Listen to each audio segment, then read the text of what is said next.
काय नाही झालं चालू.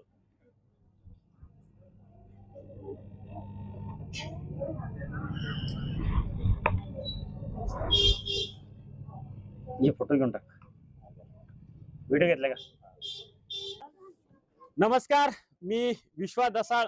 भोकरदन तालुक्यातील एका खेड्या गावामध्ये एकूण 36 जण शासकीय सेवेत रुजू झाल्यामुळं गावकऱ्याच्या वतीनं त्यांचा सत्कार समारंभ कार्यक्रम आयोजित करण्यात आलेला होता. खरं तर देश स्वातंत्र्य होऊन जवळपास आता 80 वर्षाच्या जवळपास होत आहेत, पण या बोरगाव तारूळ गावाला साधा रस्ता नव्हता, साधा शिक्षणाची व्यवस्था नव्हती. या परिस्थितीवर मात करत सर्व तरुणांनी आपलं नशीब आजमावलं आहेत आणि सध्या ते शासकीय सेवेत रुजू आहेत. आपल्या सोबत काही आहेत. काय एकंदरीत परिस्थिती कशी जाणवत याच्यावर मात केलेली? संघर्ष बघितला तर संघर्ष बघितला तर खूप मोठा होता. म्हणजे फक्त माझाच नाही, इथं जमलेल्या सर्व कर्मचाऱ्यांचा.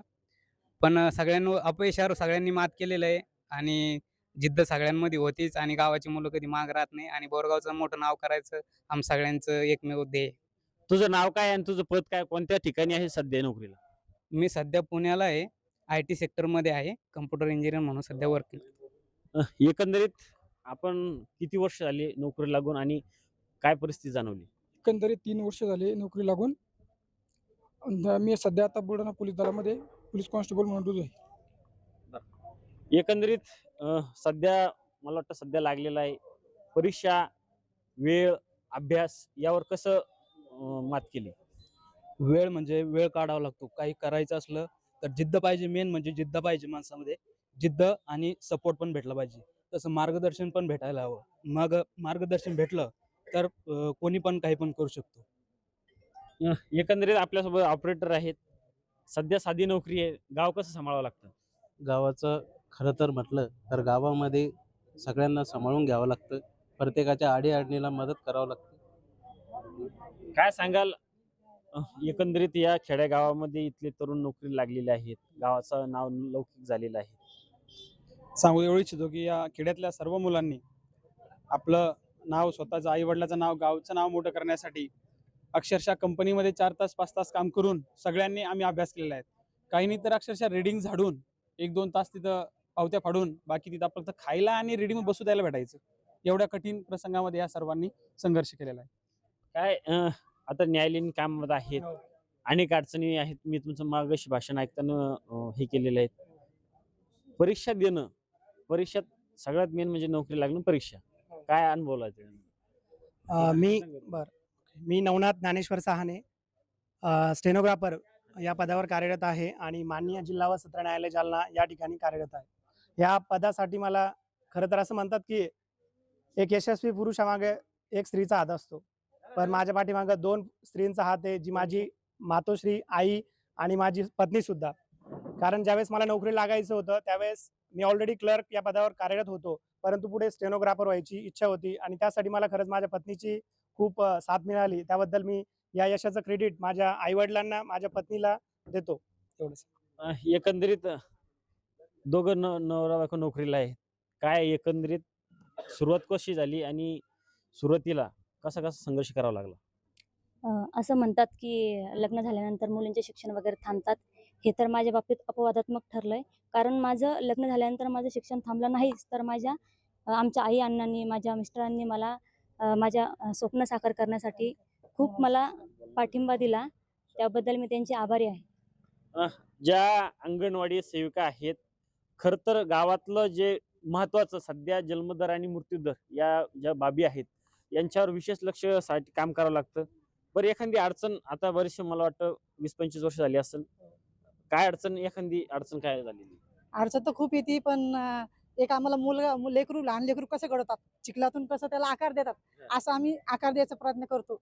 आणि कितीतरी माझे विद्यार्थी आता उभे म्हणून मी अभिमानी गोष्ट सांगते. मी जेव्हा आता अंगणवाडीत लागले तेव्हा 2091ला तेव्हापासून लागलेली मी. आणि अभिमानाची गोष्ट ही आज 2001 मध्ये माझं अंगणवाडीचं मला जे मिळालेले अंगणवाडी झाली आमची 2001 पासून, आणि आज त्याला एक पूर्ण 25 वर्ष झाले. म्हणून मला अभिमानाची गोष्ट, विशेष करून मी भाऊचे बी आभार मानते आणि योगायोगाने तोच दिवस माझ्यासाठी आला म्हणून मी धन्यवाद करते भाऊ.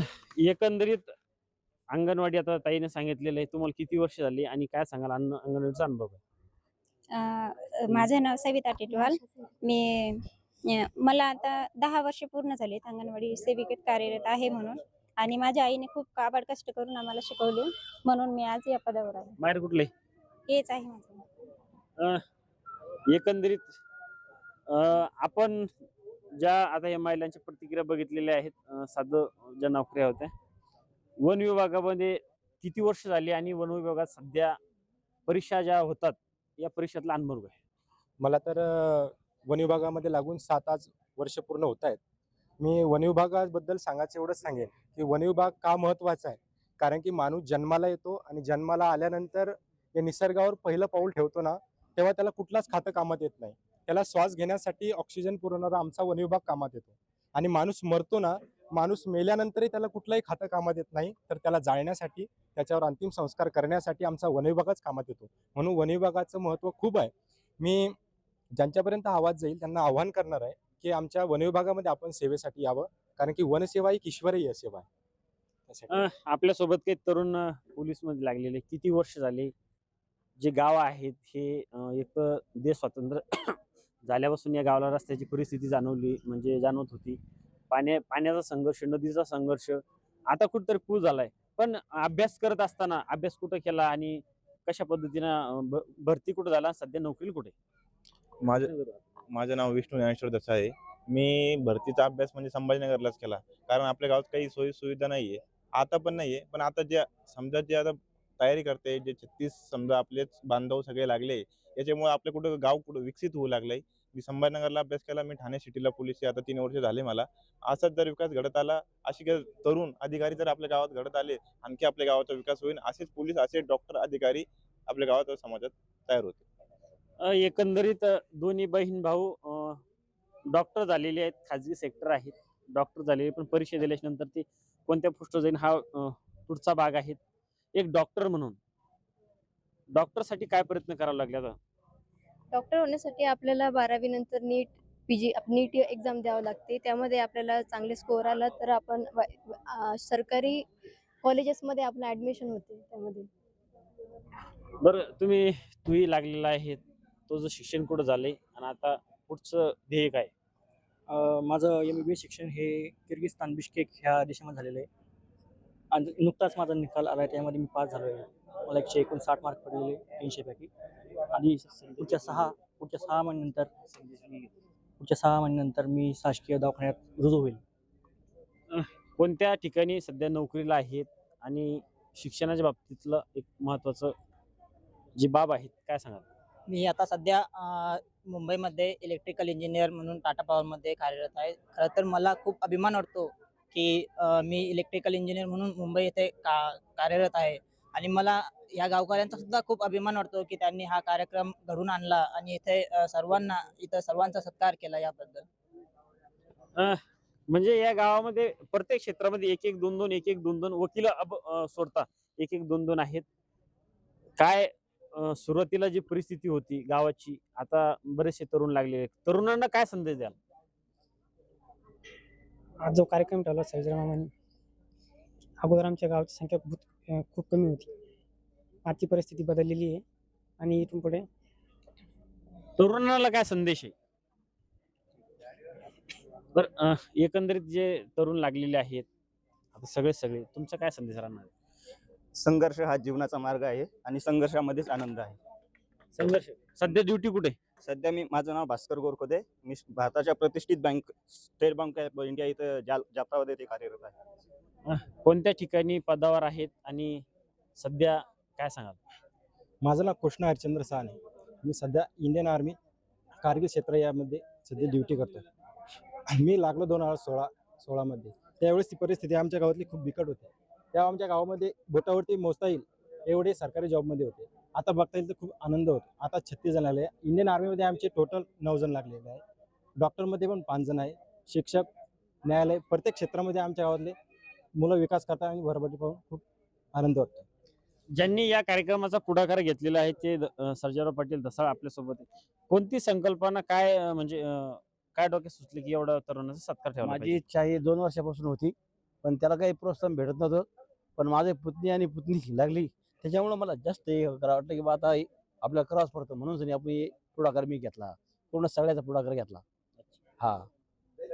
जेव्हा जेव्हा सत्कार होतात काही गुरुजन वर्ग खर तर एका ज्या तरुणांना घडवण्याचं काम करतात, म्हणजे एखादा जर मडकं असतं त्या मडकाला घडवायला जो आकार दिला जातोय तसं मुलांना घडवण्यासाठी काही शिक्षक असतात. सर, तुम्ही अनेक वर्षापासून नोकरीला आहेत, आता हे जे तुम्ही या ठिकाणी आलेत, भाषण बघितलं मी, काय संदेश काय द्याल? आजचा हा जो कार्यक्रम आहे, आमचे सर्जेराव पाटील ढसाळ यांनी जो हा कार्यक्रम ठेवला, मी तर आजच्या जालना जिल्ह्याने अख्ख्या महाराष्ट्राने अख्ख्या देशाला संदेश एकच देतो की जसं आमच्याकडे जे गुरुजनांचं कार्य आहे, जसं गुरुर ब्रह्मा गुरुर विष्णू गुरुर देव महेश्वरा गुरुर साक्षात परब्रह्म तस्मै श्री गुरुनामा. शिक्षक हे एक घडवण्याचं कार्य करत असते आणि अशीच पिढी ह्या बोरगावमध्ये घडलेली आहे. इथं अंगणवाडी कर्मचारी असतील, इथं आदरणीय सगळे गुरुजन वर्ग असतील, तसेच हे झालेले ज्यांनी आपल्या आईवडिलाची कष्टाची जाणीव ठेवून आणि त्यांच्या हे शेतकरी वर्गातून हे शून्यातून वर आलेले आहे आणि कारण कबाड कष्टाची जाणीव ज्यांनी ठेवली आहे ते आपल्या आईवडिलाच्या कष्टाची यांनी झीज दिली. अशाच प्रत्येक आपल्या जालना जिल्ह्यामध्ये नाही तर अख्ख्या महाराष्ट्रामध्ये आजच्या कार्यक्रमानिमित्त की आमचे जे सर्जेराव पाटील यांनी जे कार्यक्रम ठेवला, प्रत्येकाने असा कार्यक्रम ठेवा आणि ज्ञान हा माणसाचा तिसरा डोळा आहे आणि शिक्षण घेऊन आपल्या गावाची आपल्या देशाची प्रगती करावा हे संदेश मी देतो. धन्यवाद. देशाची आणि गावाची प्रगती करावा असा संदेश या सरांनी दिलेला आहे. खर तर जालना जिल्ह्यातील भोकरदन तालुक्यामधील एका छोट्या गावामध्ये ही गाव आहेत, जो बाजूला नदीचा वेढा आहे आणि या वेढ्यामध्ये कधी रस्ता नव्हता, कधी नदीला पाणी आणि वेगवेगळ्या संकटाला मात करून हे जे 36 तरुण नोकरीला लागलेले आहेत यांचा एक मोठा संघर्ष आहे. संघर्ष केल्याशिवाय काही मिळत नाही हे एकंदरीत वास्तव आजच्या कार्यक्रमातून दिसून येत आहे. मी विश्वास ढसाळ, मराठवाडा मीडिया, भोकरदन.